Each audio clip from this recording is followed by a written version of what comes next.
Tamsir Mbaye, coordonnateur pôle pastoralisme et zone sèche. Le pôle pastoralisme et zone sèche qui regroupe le CIRAD, l'Université Cheikh Anta Diop, le Centre de suivi écologique et l'ISRA, qui est un dispositif en recherche partenariat créé depuis 2001, organise chaque année ce qu'on appelle le conseil scientifique. Ça nous permet de revenir sur les résultats obtenus l'année passée en partageant ces résultats avec le monde du développement, les représentants des ministères, les ONG, les organisations de produits. Ce qu'on a retenu de discuter cette année-ci, c'est les avenirs de l'élevage pastoral dans un monde contraint par plusieurs défis, des défis climatiques, des défis démographiques, des défis infrastructurels, mais également des défis de gouvernance.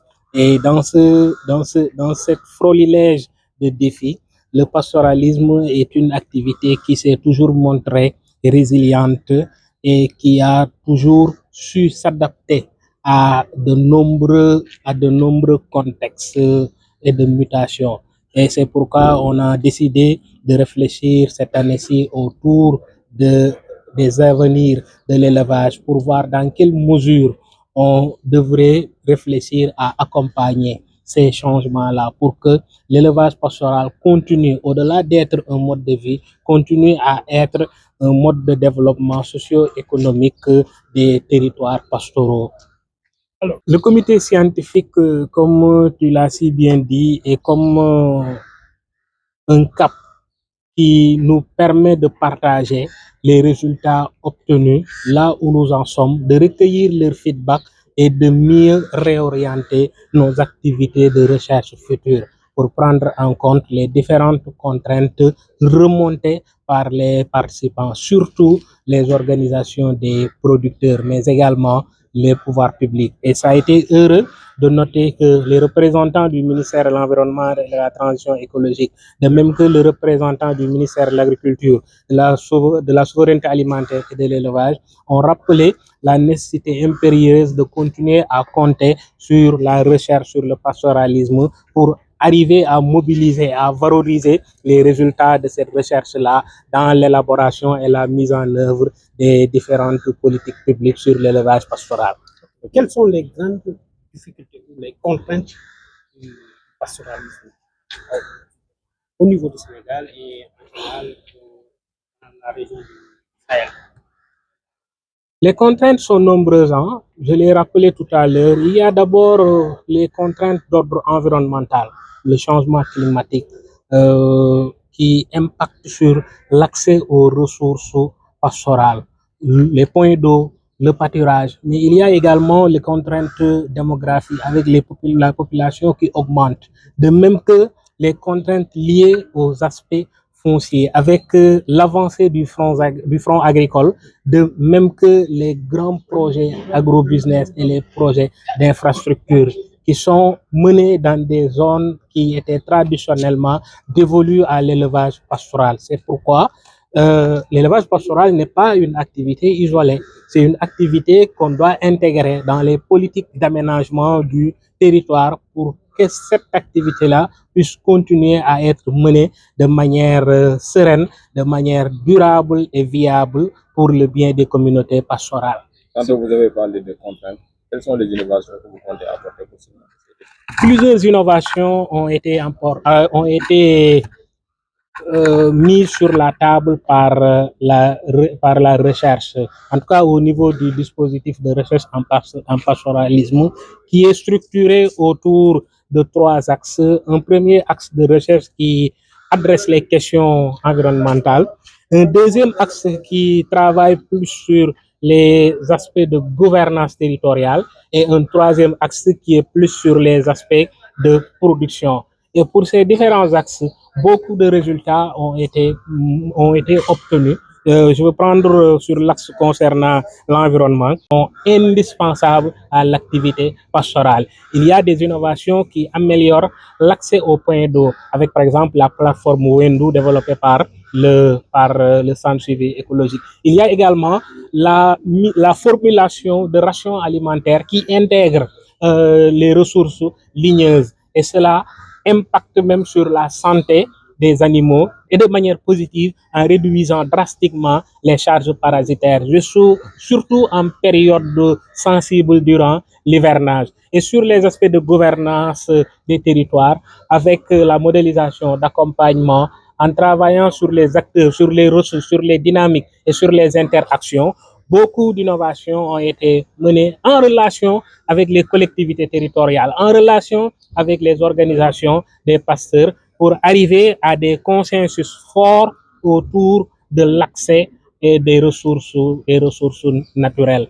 Et au niveau de la production, j'ai parlé tout à l'heure des rations, mais c'est énormément d'acquis qui ont permis de booster la production de viande et de lait. Il y a par exemple l'outil Jamde qui permet de rationner les animaux en se basant dessus, et cela permet d'avoir des animaux qui ont des gains moins quotidiens importants et qui arrivent à produire beaucoup plus de lait.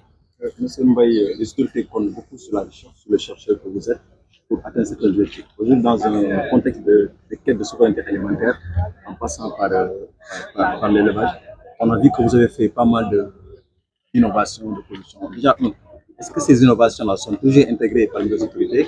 Et puis de deux, si on doit compter sur l'élevage pour atteindre la souveraineté alimentaire, dites-nous un peu quelle est la piste que le chercheur voit. Nous remercions les autorités publiques du Sénégal, surtout celles du ministère de l'Environnement et de la Transition écologique, du ministère de l'Agriculture, de la Souveraineté alimentaire et de l'Élevage, qui ne ménagent aucun effort pour mobiliser la communauté scientifique, surtout celles qui travaillent sur le pastoralisme. Tout à l'heure, j'ai rappelé la mobilisation d'une forte équipe du PPZS dans la déclinaison du code pastoral en décret d'application. Dans toutes ces réflexions, en amont, on a mobilisé la recherche. Et nous n'attendons que ça, que les résultats qu'on a pu obtenir ne puissent pas dormir dans les tiroirs, mais puissent être valorisés dans l'élaboration des politiques publiques, mais également leur mise en œuvre, mais également leur suivi et leur évaluation. C'est toujours important.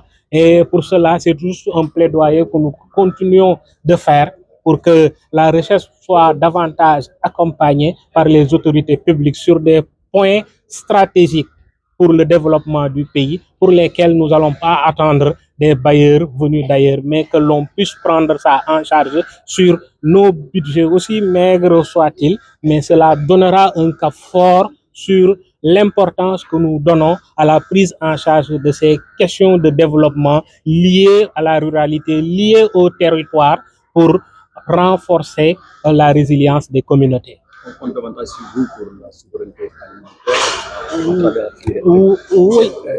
La filière à la l'élevage, bien sûr. Oui. Le pastoral, la filière pastorale. Voilà. C'est quoi aujourd'hui la bonne piste?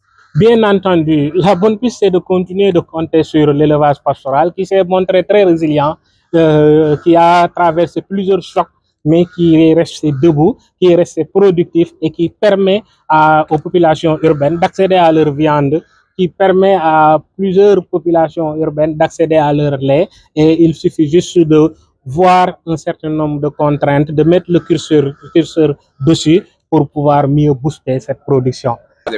Le Sénégal vous écoute.